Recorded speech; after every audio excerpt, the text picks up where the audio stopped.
Umpamanya kamu harus memberikan manfaat untuk anakmu. Iya. Manfaat anakmu gimana? Umpama anakmu tuh hobinya di kamar aja.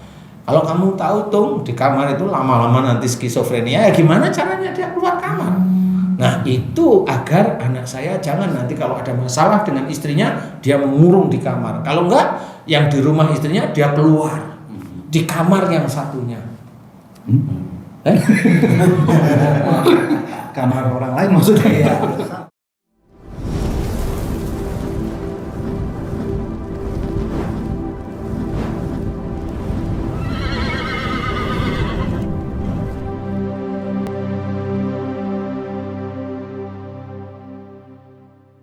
Assalamualaikum warahmatullahi wabarakatuh. Waalaikumsalam warahmatullahi wabarakatuh. Para sedulur KB dimanapun berada, mana orangnya?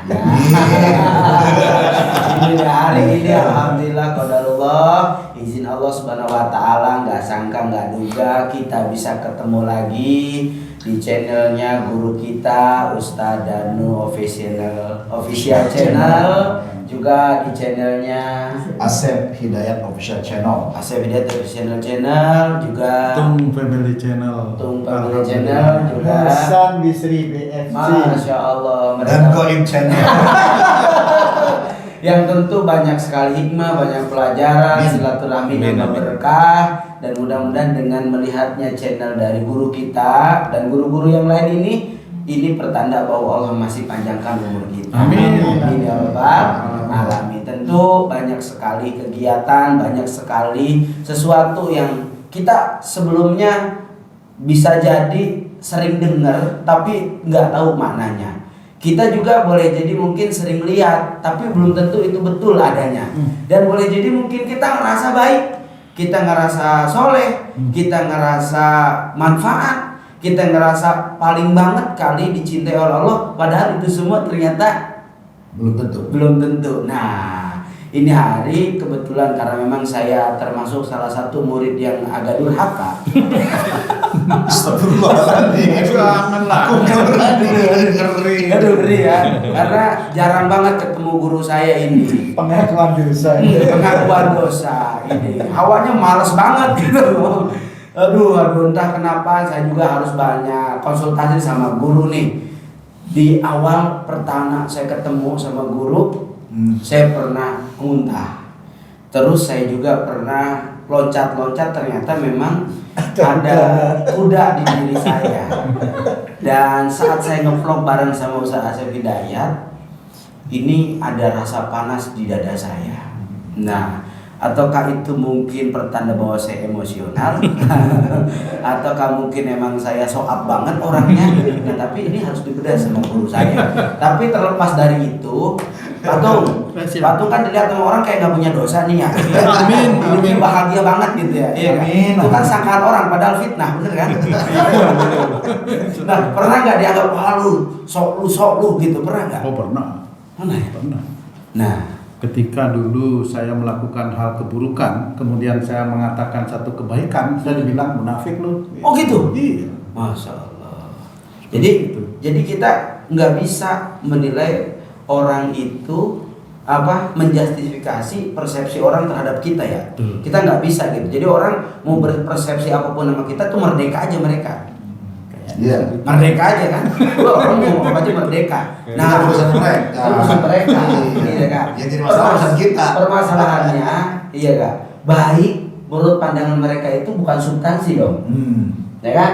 Jadi pandangan orang sama kita itu bukan substansi. Merdekanya mereka merespon kita, menilai kita, mengomentari kita itu substansi menurut mereka. Tidak bisa keadilan itu menurut pandangan yang maha kuasa, gitu kan. Nah, hari ini guru bicara tentang substansi, pandangan orang itu baik itu seperti apa, bahagia menurut pandangan baik itu seperti apa, manfaat itu menurut pandangan baik itu seperti apa. Bagaimana itu sepertinya guru? Kita perlu nih guru, jangan sampai itu jadi menyesatkan buat kita semua. Kayak kita orang soleh banget padahal ternyata kesasar guru. Nah, kan banyak yang model begini guru. Iya, sebelumnya bismillahirrahmanirrahim. Jadi memang kita ini termasuk orang-orang yang kegeeran seringnya itu. GR, benar. Kegeeran. Jadi kegeeran itu apa? Umpamanya Allah itu menitipkan kita itu alhamdulillah bisa sholat, bisa berjamaah. GR bahwa kita itu yang ahli berjamaah, seperti itu. Nah, Kita bisa baca Quran, yang lain belum, kita itu kegeeran. Dia nggak bisa apa-apa, seperti itu. Banyak seperti kasus-kasus, nggak cuma di masalah-masalah ibadah aja. Umpamanya kita yang diizinkan oleh Allah Ta'ala bisa membangun jalan tol, membangun gedung, bisa membantu orang, mengobati orang, dan diizinkan oleh Allah Ta'ala sembuh. Itu kegeeran, jadi saya yang membangun itu, saya yang mengobati. Itu kegeeran yang sering kali kita kerjakan. Dan itulah yang menjadikan kesalahan dalam bentuk dosa itu terus ada di belakang kita, dan itu dicatat oleh malaikat atid sebenarnya. Jadi kalau kita itu mau mencoba belajar, coba belajar dalam melakukan ibadah itu kita sembunyikan aja. Bukan berarti kita tidak pernah berjamaah, bukan itu maksudnya. Kita sembunyikan itu nggak perlu cerita kalau nggak ditanyain. Walaupun kalau ditanyain di taklim umpamanya dicoba untuk ditutupi, dicoba pakai analogi, karena kita yang mencoba menutupi kebaikan yang kita kerjakan setiap saat puluhan tahun itu termasuk yang diincar pahalanya oleh Allah Ta'ala sebenarnya. Nah, kalau kita itu menceritakan, kemudian ada terbesit ingin diketahui orang, kemudian berhasilnya apa yang kita kerjakan itu ya dari itu. Nah, itu kan ada ujub, ada riya sebenarnya. Dan itulah yang akan menghancurkan amalan-amalan yang kita kerjakan sebelum-sebelumnya. Jadi yang harus kita ketahui adalah kalau masalah-masalah ibadah tutupi kalau bisa. kalau ibadah tutupi. Kalau ibadah. Nah, kalaupun kita sebagai manusia muslim, bagaimana kita itu manusia muslim yang manfaat bagi orang lain. Nah, ini gimana? Istilahnya kalau kita itu mencoba memahami khairun nas anfa'uhum linnas, itu tidak mudah sebenarnya. Tidak mudahnya bagaimana? Contoh umpamanya kita dalam suatu taklim. Di taklim itu kita tahu ada saudara kita yang emosional. Nah, di otak dan hati kita itu mencoba nanti dalam berkata itu tidak menyinggung hati dan pikirannya saudara kita yang emosional. Kita niat tidak menyinggung, itu dinilai oleh Allah Ta'ala kebaikan. Hanya sebatas menjaga untuk tidak menyinggung. Tidak menyinggung itu sudah manfaat, tapi yang tahu itu manfaat siapa? Hanya Allah. Sejauh itu ya, luar biasa. Memang, nah disinilah setelah kita itu niat untuk seperti itu, kemudian kita keluarkan melalui lisan kita. Betul kita jaga kalimat itu tidak menyinggung saudara kita yang lain, tidak menyinggung, dan kita itu kalimat per kalimat itu kita susun agar tidak menyinggung. Kita susun karena apa? Karena memang saya tidak mau menyinggung saudara-saudara saya, dan saya juga belajar berkata yang baik, yang dimana ini saya niatkan lillahi ta'ala. Nah, itu di dalam proses kita berpikir, kita berbicara, itu dinilai oleh Allah Ta'ala manfaat. Tapi ada momennya kita dakwah. Kita dakwah yang kita ucapkan, entah itu ayat Quran atau hadis Nabi, itu kan benar mamanya ya. Tapi pada saat kita mengucapkan benar, kita ada ujub riak sombong, selesai. Itu hanya kelihatan manfaat bagi orang lain, tapi belum tentu itu manfaat, karena nggak taunya orang yang segitu banyak yang dicari itu hanya ketawa. Jadi pada saat dia itu melantunkan ayat-ayat Quran, karena ayat-ayatnya itu nggak dijelaskan secara rinci, sehingga taklim itu nggak paham, ya nggak masuk. Jadi apa yang dia jelaskan itu hanya sekedar pengetahuan biasa. Iya. Hanya pengetahuan biasa. Kalau itu dibilang manfaat, loh manfaat itu kan ada urutan. Bukan hanya dia mengeluarkan ayat kemudian itu dianggap manfaat, Belum tentu, karena pada saat dia itu menerangkan ayat itu memang hanya sebatas tafsirnya ayat itu sendiri, ya sudah, itu biasa aja. Karena semua yang datang di taklim itu pasti sering sekali membaca Quran, sehingga itu menjadi hal yang wajar. Nah, di situ tidak bisa dikatakan manfaat. Nah, pada saat manfaat itu paling tidak untuk kita dulu, kita aja dulu gitu. Kemudian bagaimana caranya kita itu dalam beradab, bersosialisasi itu juga sama. Kalau namanya ada yang tua, ada yang ini, ada yang menghormat aja karena Allah. Hormat, oh dia lebih ini ya saya hormat. Walaupun nasab kita tinggi, bahasanya tidak ada persoalan. Kan ada orang gitu, nasabnya tinggi karena dia punya level yang itulah ya. Jadi orang tua yang cium tangan sama dia gitu. Ya itu. Ya, apa itu juga hubungannya dengan sifat, etika atau gimana guru? Tetap sebenarnya seorang umpamanya yang grade-nya dia itu yang muda lebih tinggi daripada yang sebenarnya sudah umur. Ya. Apa dilihat dari itu? Ya, pada saat yang muda ini mencium tangan yang tua, dia berpikir grade saya lebih tinggi. Pada saat dia cium tangan, dia tidak ada keikhlasan. Dia hanya dunia aja mencium tangan. Tetapi kalau ada rasa keikhlasan dan hormat, itu sudah menjadikan pahala. Menjadikan pahala insya Allah seperti itu. Nah, yang seperti itu sulit, karena itu hubungannya hati dengan pikiran. Kalau memang dia merasa grade-nya tinggi, biasanya nggak mau, kecuali ketemu sama yang sama-sama grade. Grade-nya sama-sama di situ baru. Nah, di sini enggak juga. Rasulullah Muhammad SAW tersebut itu juga malah hormat kepada rakyat kecil. Gitu.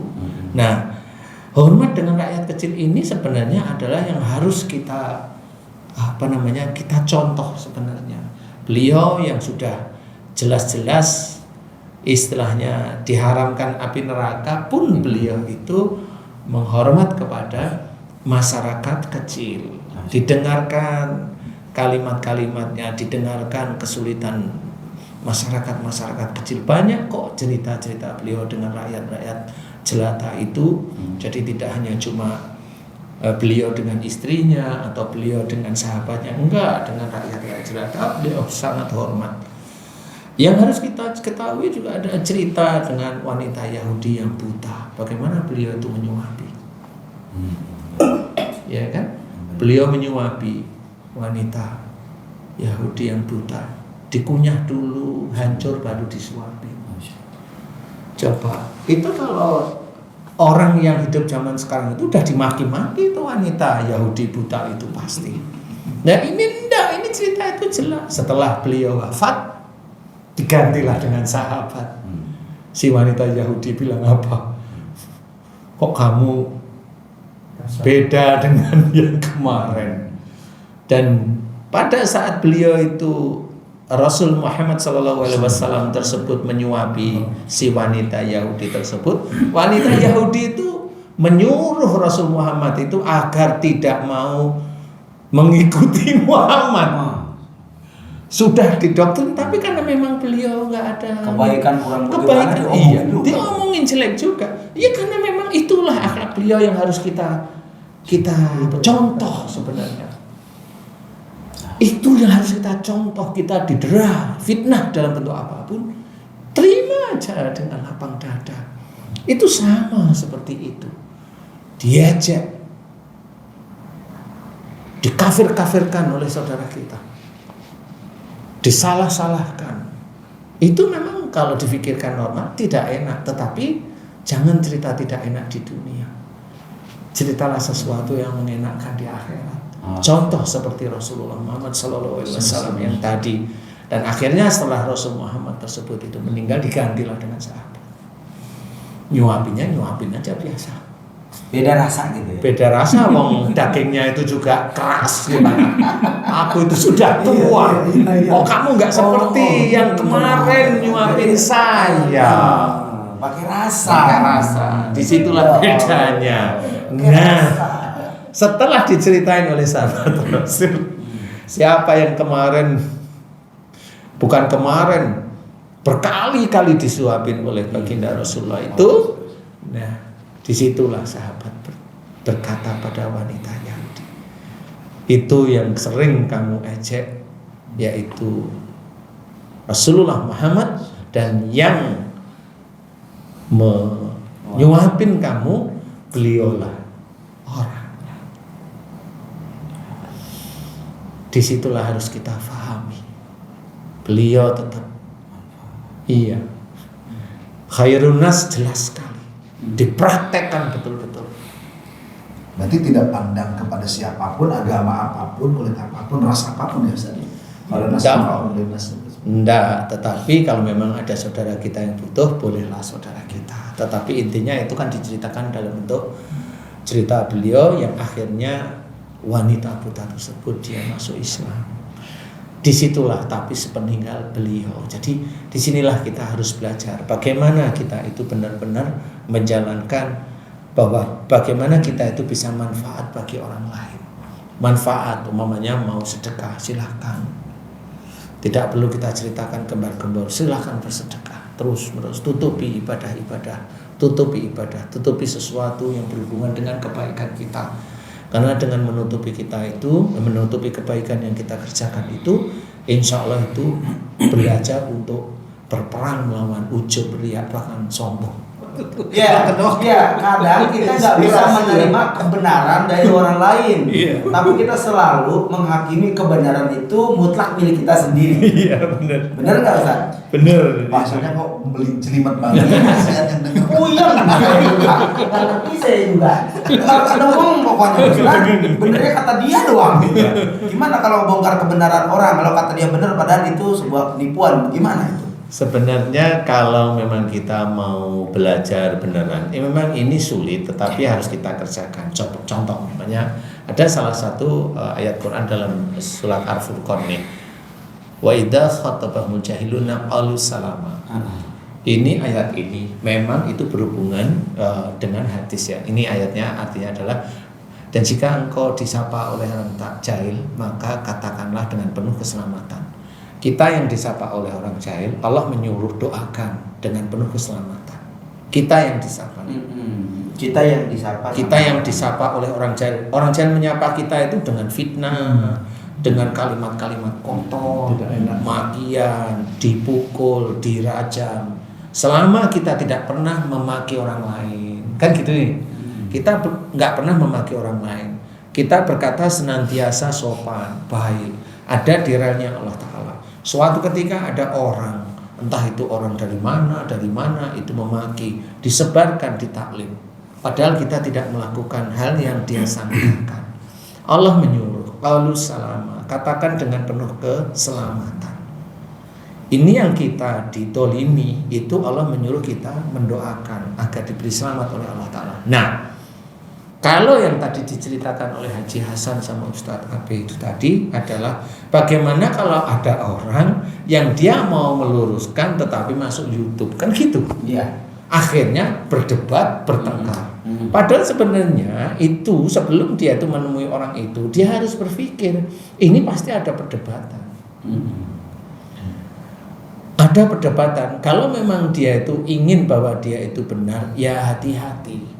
Karena kebenaran mutlak itu milik Allah Ta'ala. Kalaupun mau meluruskan, nomor satu doakan dulu orang itu agar diselamatkan oleh Allah Ta'ala. Diselamatkan itu banyak kok, wujudnya itu banyak. Orang yang kurang ajar, selamatnya orang itu tabrakan. Tabrakan itu malah selamat. Agar apa? Kalau patah kaki dan tangannya nggak bisa kurang ajar lagi dia. Itu diselamatkan. Tapi bagi orang yang tabrakan itu menjadi yang tidak enak.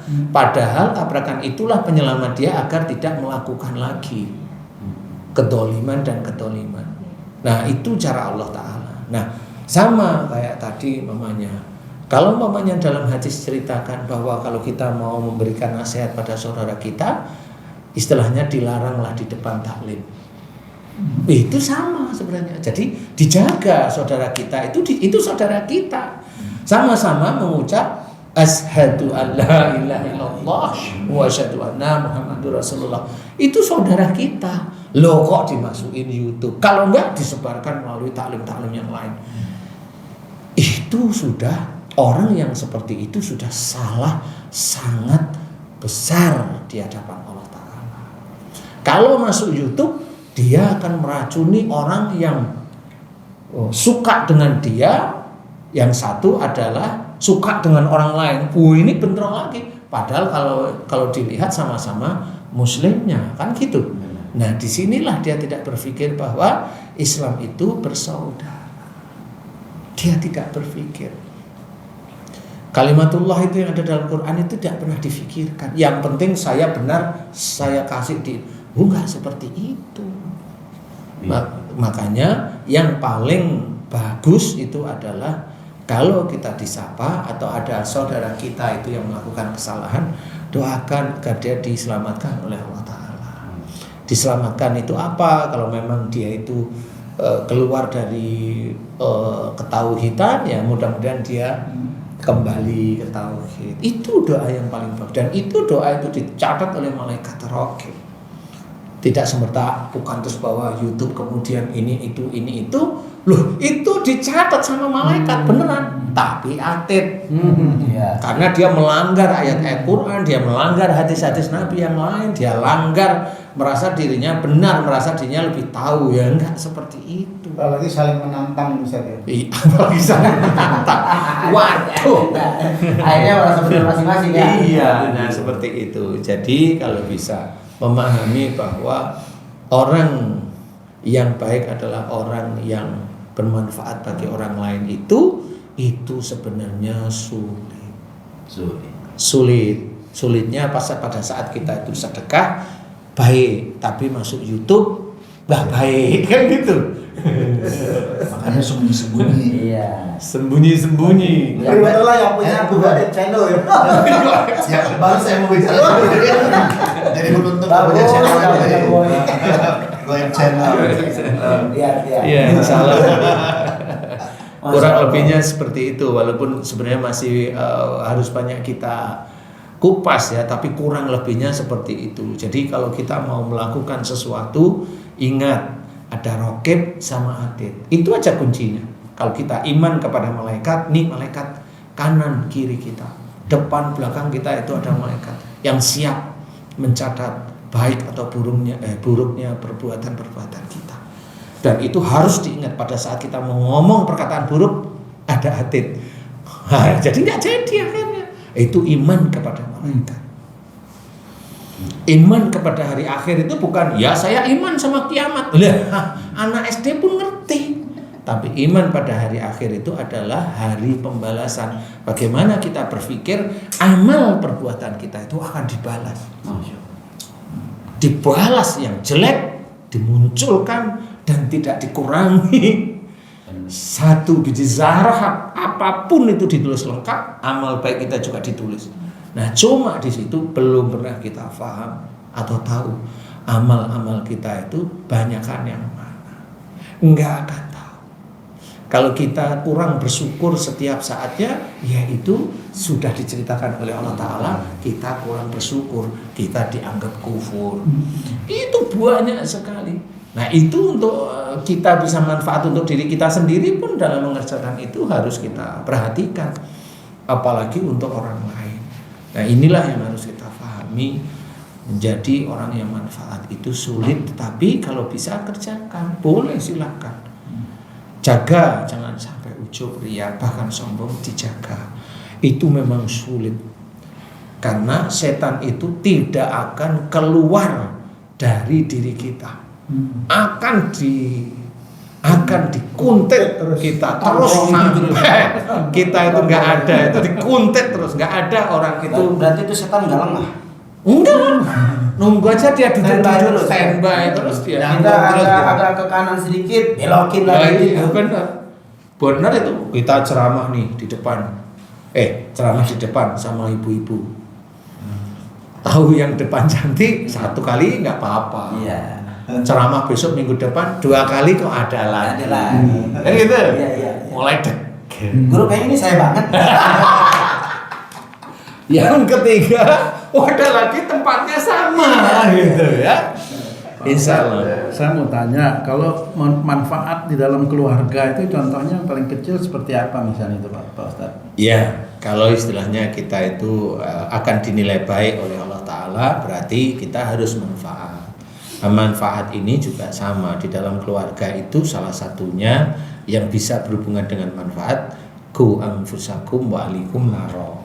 Nah itu harus bergabung sehingga jaga dirimu dan keluargamu dari api neraka. Nah ini itu akan kelihatan manfaat kalau seorang imam itu mengerjakannya betul-betul karena Allah. Jangan nanti setelah dia itu sering menasihati istrinya, mengajak, umpamanya si imam ini sering mengajak bangun malam untuk tahajud, kemudian senantiasa dalam keluarga itu ada sholat berjamaah. Jangan nanti suatu ketika beberapa tahun itu ngomong, kamu kalau nggak ada saya kamu, nah itu sama aja. Nah itu setan itu nunggunya itu lama, Standby terus. standby sampai dia Ninggalin muncul. Allah itu dah, ya. Nah betul, itu ninggalin Allah, berarti dia merasa dialah penolong. Kalau dia penolong berarti dia merasa dirinya Tuhan. Gugur Tidak kemanfaatan itu. sekian tahun atau habis langsung. Makanya tetap bagaimana kita itu harus menyadari La ilaha illallah, itu harus benar-benar faham tidak ada Tuhan selain Allah. Jangan kita merasa diri kita Tuhan yang menolong orang lain, tidak boleh. Seperti itu, yang membantu, yang memberi nafkah, yang menyekolahkan, yang nggak perlu. Kita cuma duduk diem hanya memuji Allah terus menerus agar kita tidak, mulut kita itu tidak ember mau ngomong bahwa itu saya tolong, itu saya bantu. Tidak perlu. Nah ini yang harus kita ketahui. Dalam keluarga ada juga banyak patokan dari ayat-ayat Quran. Salah satunya itu di mana omanya kamu harus memberikan manfaat untuk anakmu. Manfaat anakmu gimana? Umpama anakmu itu hobinya di kamar aja. Kalau kamu tahu tuh di kamar itu lama-lama nanti skizofrenia, ya gimana caranya dia keluar kamar? Nah itu agar anak saya jangan nanti kalau ada masalah dengan istrinya dia mengurung di kamar. Kalau enggak, yang di rumah istrinya dia keluar di kamar yang satunya. Kamar orang lain maksudnya. Pokoknya kamar orang. Kamar yang lain. Kok jadi ke kamar? Kan tapi hubungannya introvert Ustaz. Jadi kalau bisa bermanfaat dulu yang lebih dekat dulu di keluarga dulu gitu Pak Ustadz. Iya benar. Jadi kayak kamu mau nasihatin istrimu, ya namanya nasihat itu kan harus dengan kalimat yang baik.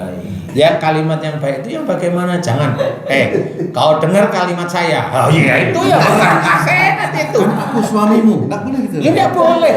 Lo itu Gua itu nggak usah kamu bilang begitu sama istrimu. Ketahuan. Kucingmu aja tahu kalau kamu suaminya dia. Masya Allah. Lah ngapain itu diomongin? Paling itu yang nasihatin. Siapa istrimu namanya? Siapa? Mary. Mary. Panggilannya apa? Yang apa? Yu. Saya cinta soalnya. You. Jadi I love you itu diambil you-nya. Jadi bilang you. Mbok ya jangan seperti itu. Kan enak.